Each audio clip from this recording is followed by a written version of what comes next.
ओम शांति। 31 दिसंबर 2024 के ईश्वरीय महावाक्य।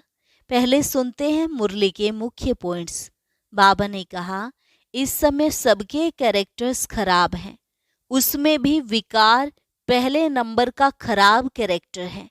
बाप तो हर बच्चे को पुरुषार्थ कराते हैं, फिर कोई तो पुरुषार्थ कर बाप के दिल को जीत लेते और कोई कोई मर भी पड़ते हैं। माया घड़ी घड़ी बच्चों को गिरा देती है।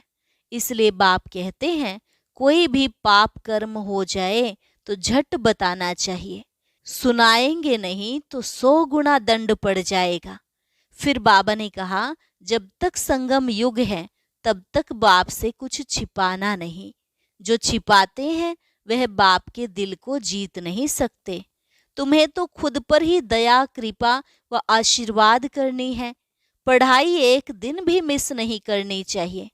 कोई कोई समय ऐसी गुह्य बात निकलती है जो पुराना संशय ही उड़ जाता है। लास्ट में बाबा ने कहा, ऊंच पद पाना है तो मान अपमान, दुख सुख व हार जीत सब सहन करना पड़े। अगर कोई कुछ छी छी बोले तो सुना अनसुना कर देना चाहिए। परंतु यहाँ तो बच्चे बाप के ज्ञान को ही सुना अनसुना कर देते हैं, तो ऐसी आत्माएं क्या पद पाएंगी। बाप तो यही शुभ इच्छा रखते, बच्चे सदा जीते जागते रहें। और अब सुनते हैं महावाक्यों को विस्तार से। बाबा ने कहा, मीठे बच्चे, बाप जो रोज रोज पढ़ाते हैं, यह पढ़ाई कभी मिस नहीं करनी है। इस पढ़ाई से ही अंदर का संशय दूर होता है। प्रश्न, बाप के दिल को जीतने की युक्ति क्या है? उत्तर, बाप के दिल को जीतना है तो जब तक संगम युग है तब तक बाप से कुछ भी छिपाओ नहीं। अपने कैरेक्टर्स पर पूरा पूरा ध्यान दो। अगर कोई पाप कर्म हो जाता है तो अविनाशी सर्जन को सुनाओ तो हल्के हो जाएंगे। बाप जो शिक्षा देते हैं यही उनकी दया, कृपा व आशीर्वाद है। तो बाप से दया व कृपा मांगने की बजाय स्वयं पर कृपा करो। ऐसा पुरुषार्थ कर बाप के दिल को जीत लो। ओम शांति। अभी रूहानी बच्चे यह तो जानते हैं कि नई दुनिया में सुख है, पुरानी दुनिया में दुख है।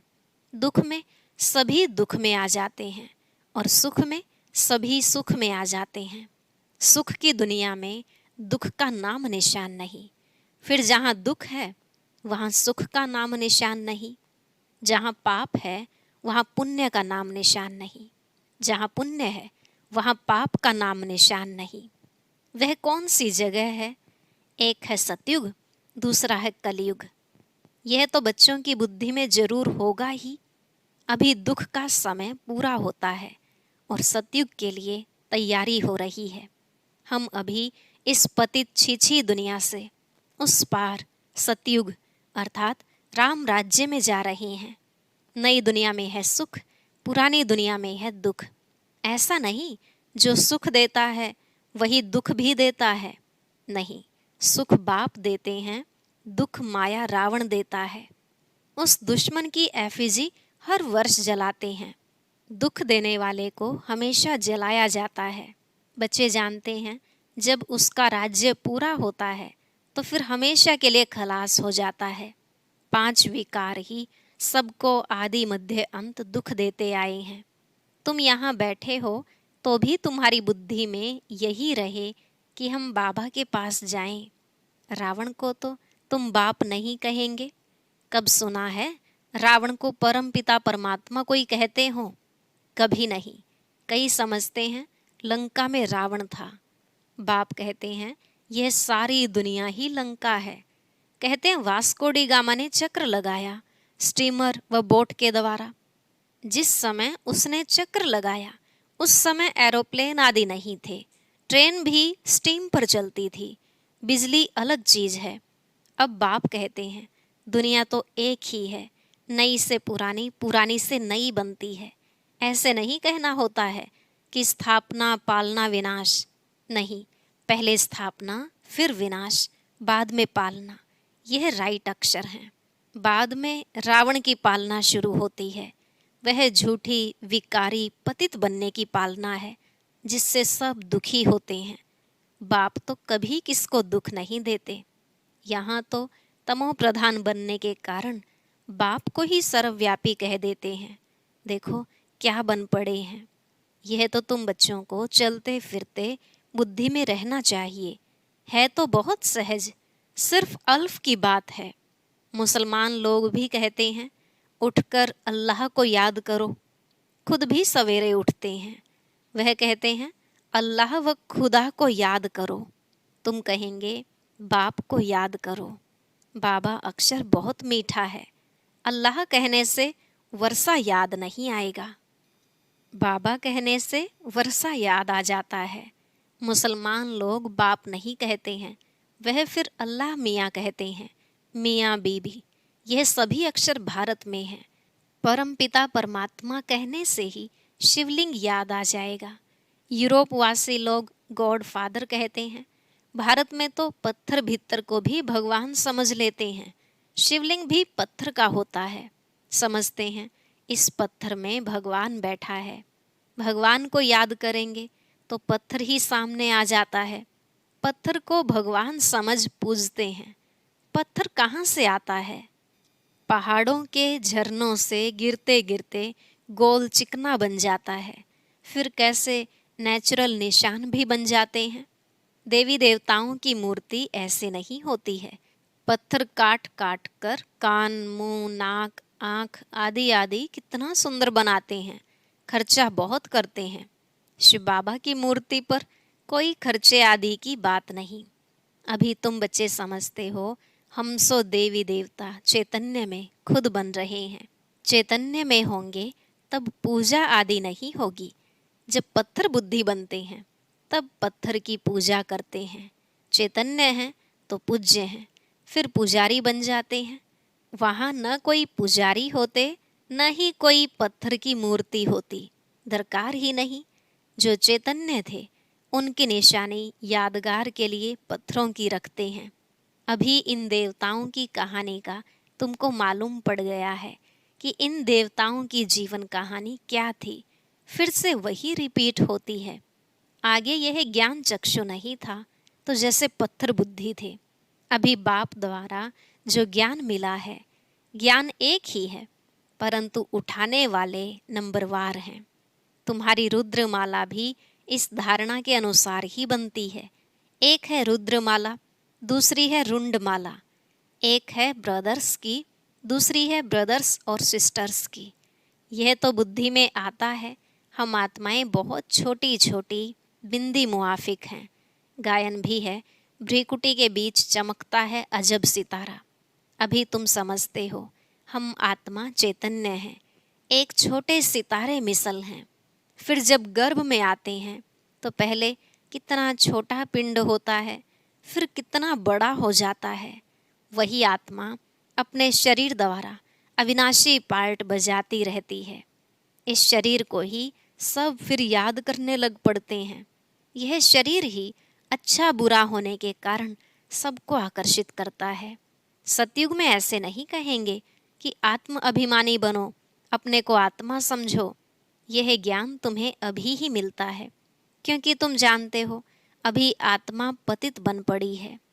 पतित होने के कारण जो काम करती है वह सभी उल्टा हो जाता है। बाप सुलटा काम कराते, माया उल्टा काम कराती है। सबसे उल्टा काम है बाप को सर्वव्यापी कहना। आत्मा जो पार्ट बजाती है वह अविनाशी है, उनको जलाया नहीं जाता। उनकी तो पूजा होती है। शरीर को जलाया जाता है।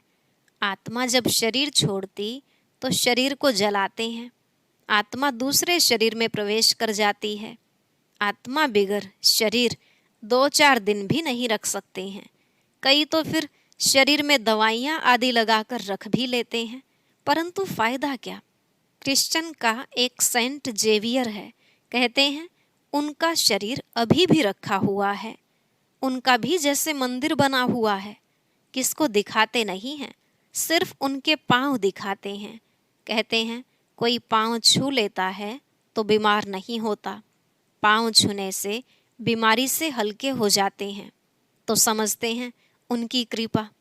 बाप कहते हैं भावना का भाड़ा मिल जाता है, निश्चय बुद्धि होने से कुछ फायदा होता है। बाकी ऐसे हो तो ढेर के ढेर वहाँ जाएं, मेला लग जाए। बाप भी यहाँ आए हैं, फिर भी इतना ढेर नहीं होते। ढेर होने की जगह भी नहीं है। जब ढेर होने का समय आता है तो विनाश हो जाता है। यह भी ड्रामा बना हुआ है, इसका आदि व अंत नहीं है। हाँ, झाड़ की जड़जड़ीभूत अवस्था होती है, अर्थात तमो प्रधान बन जाता है, तब यह झाड़ चेंज होता है। कितना यह बेहद का बड़ा झाड़ है। पहले वह आएंगे जिनको पहले नंबर में जाना है। नंबरवार आएंगे ना। सभी सूर्यवंशी तो इकट्ठे नहीं आएंगे, चंद्रवंशी भी सभी इकट्ठे नहीं आते। नंबरवार माला अनुसार ही आएंगे। पार्टधारी सभी इकट्ठे कैसे आएंगे? खेल ही बिगड़ जाए। यह खेल बड़ा एक्यूरेट बना हुआ है, इसमें कोई चेंज हो नहीं सकती। मीठे मीठे बच्चे जब यहाँ बैठते हो तो बुद्धि में यही याद रहना चाहिए। और सत्संगों में तो और बातें बुद्धि में आती हैं। यह तो एक ही पढ़ाई है जिससे तुम्हारी कमाई होती है। उन शास्त्रों आदि की पढ़ाई से कमाई नहीं होती। हाँ, कुछ न कुछ गुण अच्छे होते हैं। ग्रंथ पढ़ने बैठते हैं तो ऐसे नहीं सभी निर्विकारी होते हैं। बाप कहते हैं इस दुनिया में सभी भ्रष्टाचार से पैदा होते हैं।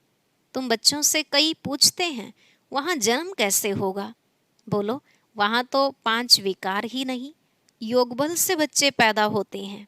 पहले ही साक्षात्कार होता है कि बच्चा आने वाला है। वहाँ विकार की बात नहीं। यहाँ तो बच्चों को भी माया गिरा देती है। कोई कोई तो बाप को आकर सुनाते भी हैं। सुनाएंगे नहीं तो 100 गुना दंड पड़ जाएगा। बाप तो सभी बच्चों को कहते हैं कि कोई भी पाप कर्म हो जाता है तो बाप को झट बताना चाहिए।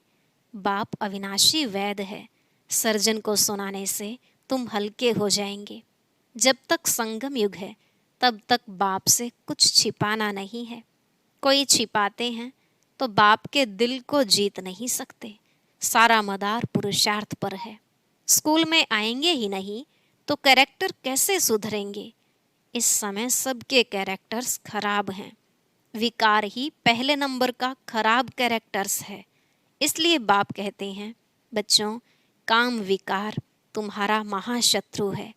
आगे भी यह गीता का ज्ञान सुना था तो यह सभी बातें समझ में नहीं आती थी। अब बाप डायरेक्ट गीता सुनाते हैं।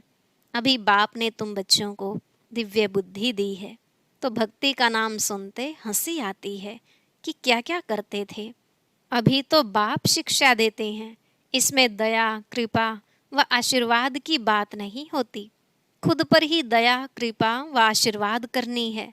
बाप तो हर बच्चे को पुरुषार्थ कराते हैं। कोई तो पुरुषार्थ कर बाप के दिल को जीत लेते, कोई तो पुरुषार्थ करते करते मर भी पड़ते हैं। बाप तो हर बच्चे को एक जैसा ही पढ़ाते हैं। फिर कोई समय ऐसी गुह्य बातें निकलती हैं जो पुराना संशय ही उड़ जाता है, फिर खड़े हो जाते हैं। इसलिए बाबा की पढ़ाई कभी मिस नहीं करनी चाहिए। मुख्य है बाप की याद। दैवी गुण भी धारण करने हैं। कोई कुछ छीछी बोले तो सुना अनसुना कर देना चाहिए। Hear no evil. ऊंच पद पाना है तो मान अपमान दुख सुख हार जीत सब सहन जरूर करना है। बाप कितनी युक्तियां बतलाते हैं, फिर भी बच्चे बाप का भी सुना अनसुना कर देते हैं तो वह क्या पद पाएंगे? बाप कहते हैं जब तक अशरीरी नहीं बने हैं तब तक माया की कुछ न कुछ चोट लगती रहेगी। बाप का कहना नहीं मानते तो बाप का डिसरिगार्ड करते हैं। फिर भी बाप कहते हैं बच्चे सदा जीते जागते रहो और बाप को याद कर ऊंच पद पाओ। अच्छा, मीठे मीठे सिकी लधे बच्चों प्रति माता पिता बाप दादा का याद प्यार और गुड मॉर्निंग। रूहानी बाप की रूहानी बच्चों को नमस्ते। रूहानी बच्चों की रूहानी बाप दादा को नमस्ते नमस्ते, गुड मॉर्निंग, शुक्रिया बाबा, शुक्रिया। धारणा के लिए मुख्य सार। पहला पॉइंट, कोई भी उल्टी सुल्टी बातें करे तो सुना अनसुना कर देना है। हियर नो इविल, दुख सुख मान अपमान सब कुछ सहन करना है। दूसरा, बाप जो सुनाते हैं उसे कभी सुना अनसुना कर बाप का डिसरिगार्ड नहीं करना है। माया की चोट से बचने के लिए अशरीरी रहने का अभ्यास जरूर करना है। आज का वरदान, बाप समान रहम दिल बन सबको क्षमा कर स्नेह देने वाले मास्टर दाता भव। बाप समान रहम दिल बन सबको क्षमा कर स्नेह देने वाले मास्टर दाता भव। बाबा ने कहा, जैसे बाप को रहम दिल मर्सीफुल कहते हैं, ऐसे आप बच्चे भी मास्टर रहम दिल हो। जो रहम दिल हैं वही कल्याण कर सकते हैं, अकल्याण करने वाले को भी क्षमा कर सकते हैं। वह मास्टर स्नेह के सागर होते हैं, उनके पास स्नेह के बिना और कुछ है ही नहीं। वर्तमान समय संपत्ति से भी ज़्यादा स्नेह की आवश्यकता है, इसलिए मास्टर दाता बन सबको स्नेह देते चलो, कोई भी खाली हाथ न जाए। स्लोगन, तीव्र पुरुषार्थी बनने की चाहना हो तो जहाँ चाह है वहाँ राह मिल जाएगी। तीव्र पुरुषार्थी बनने की चाहना हो तो जहाँ चाह है वहाँ राह मिल जाएगी। अच्छा, ओम शांति। हर वर्ष जब भी जनवरी का महीना आता है तो हर एक सेंटर पर योग तपस्या के कार्यक्रम शुरू हो जाते हैं। कोई कोई व्यक्तिगत रूप से भी करता है।